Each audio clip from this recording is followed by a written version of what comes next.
Del misterio a la revelación. Bienvenidos a uno de los misterios resueltos de la palabra de Dios.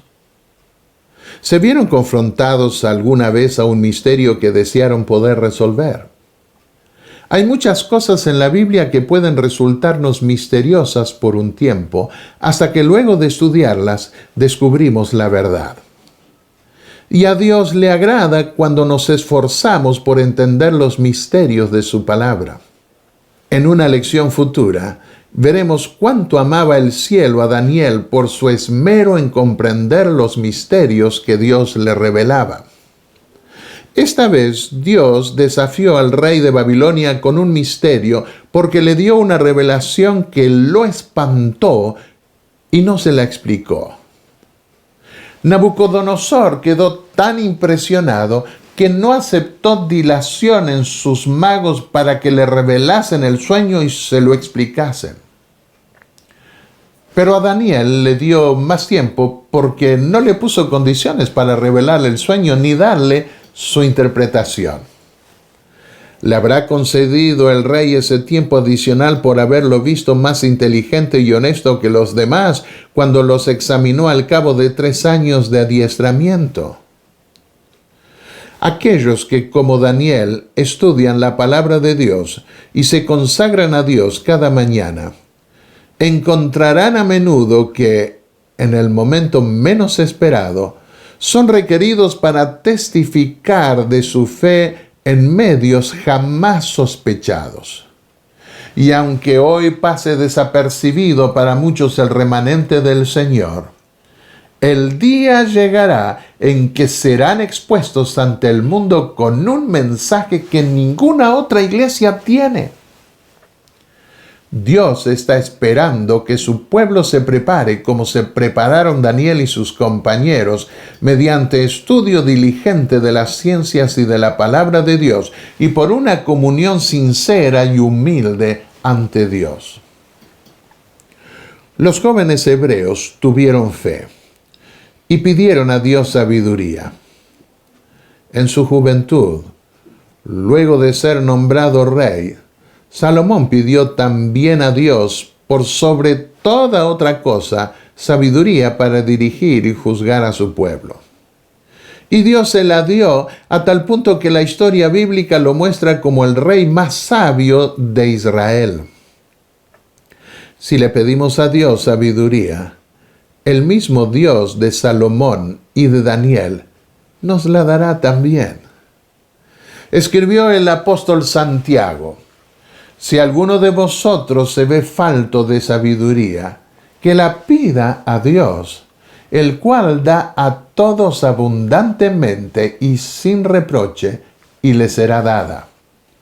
Pero que pida con fe sin dudar, porque el que duda es semejante a la ola del mar, impulsada por el viento y echada de una parte a otra. Santiago, el capítulo 1, versículo 5. El rey quedó impresionado. La sabiduría no vino de sus magos ni de sus dioses, sino de un cautivo extranjero que honró al Dios que él había pretendido haber vencido.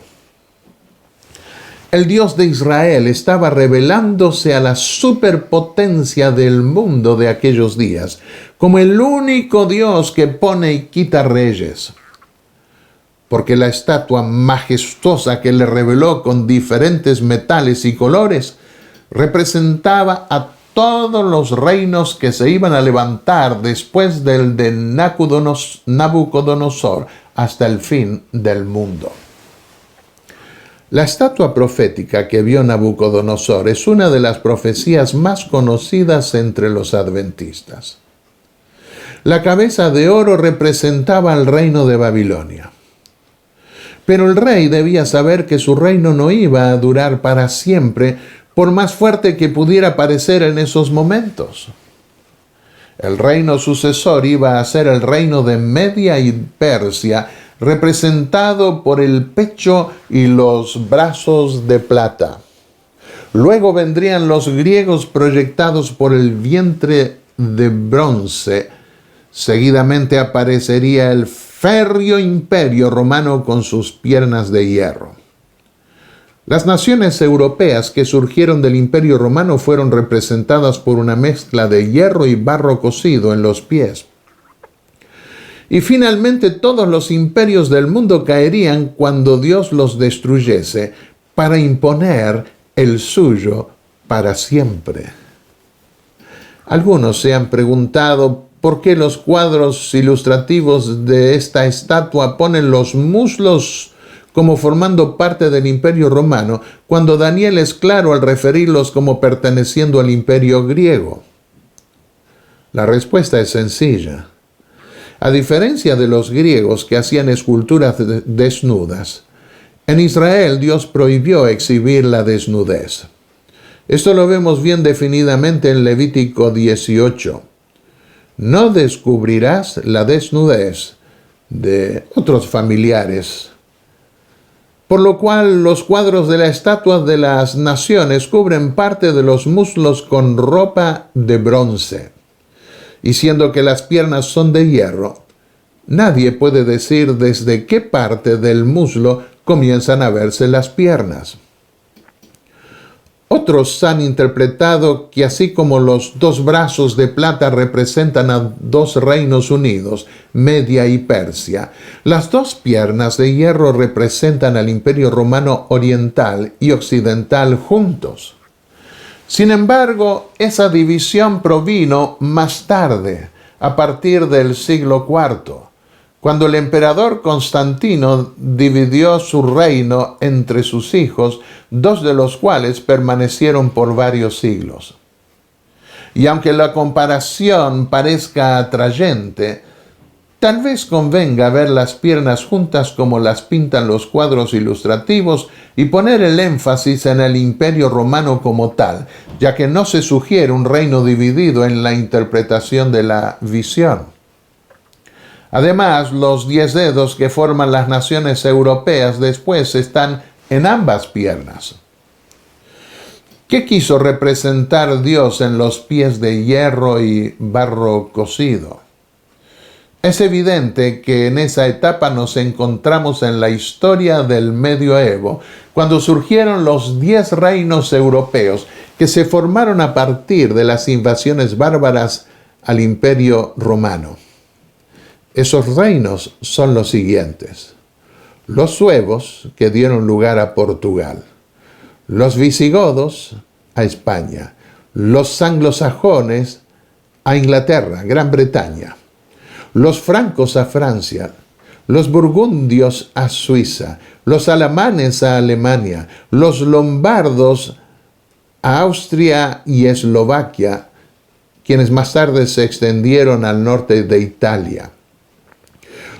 El octavo, los ostrogodos, el norte de Italia; los cérulos, centro de Italia; y el último, el 10º, los vándalos, al norte de África, que pertenecía al Imperio Romano. Recordemos que no se requiere para el cumplimiento de la profecía que los 10 reinos permanezcan como tales en todo el período de su desarrollo. Las listas de 12 tribus de Israel cambiaron en diferentes épocas. Lo mismo puede decirse del nombre de los 12 apóstoles.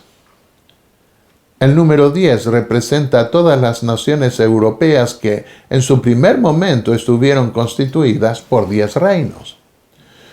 Pero, ¿a qué representan el hierro y el barro cocido? Algunos han visto en esta unión desigual las relaciones maritales que se dieron en los reinos europeos entre los diferentes reyes y que a pesar de eso no pudieron unirse. La profecía decía en efecto que no se unirán el uno con el otro. Pero también se ha visto en esa figura la unión de iglesia y Estado que al final revelará ser débil e incapaz de mantenerse unida. Por contener algo del hierro podrá parecer sólida, pero la historia confirma que aún en la Edad Media ese matrimonio político-religioso fue desdichado por las tantas peleas y guerras que tuvieron entre los papas y los reyes. El problema se dio en que nunca se pusieron de acuerdo en quién debía ser la cabeza de esa relación, si el Papa o el Rey. Y cuando en un matrimonio ambos quieren ser cabeza, se dan cabezazos. Vez tras vez, esa unión de iglesia y Estado se resquebrajaba, haciendo difícil la unión conyugal, hasta que la relación se rompió definitivamente en la Revolución Francesa. Y todo intento de unir el hierro y el barro otra vez desembocará en la crisis final que llevará a Dios a intervenir para siempre en los asuntos humanos. Escribió Elena de White: la mezcla de la Iglesia y el Estado está representada por el hierro y la arcilla. Esta unión está debilitando todo el poder de las iglesias. Esta investidura de la Iglesia con el poder del Estado traerá malos resultados. Los hombres han casi sobrepasado la paciencia de Dios. Han puesto su fuerza en la política y se han unido con el papado. Pero llegará el momento en que Dios castigará a aquellos que han anulado su ley y su malvada obra recaerá sobre sí mismos. El orden de los metales revela una decadencia, no una evolución de menor a mayor, como le gusta al hombre moderno representar el desarrollo de la historia. Comienza con el oro y la calidad de los metales decrece hasta llegar a los pies, con una mezcla de hierro y barro cocido, una combinación que en parte parece fuerte como el hierro, pero que en esencia es tan débil como el barro, ya que la fortaleza de una construcción se mide por su parte más débil. Ese mismo principio de decadencia la vemos en los sellos del Apocalipsis, en los colores que van de la pureza del blanco al color pálido de la muerte en el cuarto sello. En ambos casos vemos una decadencia en la conformación de los siguientes imperios, así como en el testimonio de la Iglesia, que no puede compararse con su punto de partida. Hoy las naciones están procurando unirse en lo que llaman Naciones Unidas para imponer la paz. Y aunque tengan las mejores intenciones, olvidan lo que advirtió Dios a través de Isaías, que no habrá paz para los impíos, Isaías 48:22 y 57:21. También ignoran la advertencia del apóstol Pablo, quien dijo que cuando dijesen paz, vendría sobre la humanidad destrucción repentina. 1 Tesalonicenses 5:3. Porque la verdadera paz, la única paz estable, se obtiene mediante una conversión interior a la ley de Dios. Y las naciones tienen en poco la ley de Dios. Dijo también Dios a través de Isaías: oh, si hubieras atendido a mis mandamientos, fuera entonces tu paz como un río y tu justicia como las ondas del mar. Isaías 48:18. Oh, si ellos tuvieran tal corazón que me temieran y guardaran siempre todos mis mandamientos, para que les fuera bien a ellos y a sus hijos para siempre, dijo el Señor a través de Moisés, Deuteronomio 5:29. Y a través de David repitió la misma verdad: mucha paz tienen los que aman tu ley, y nada los hace tropezar. Salmos 119, 165.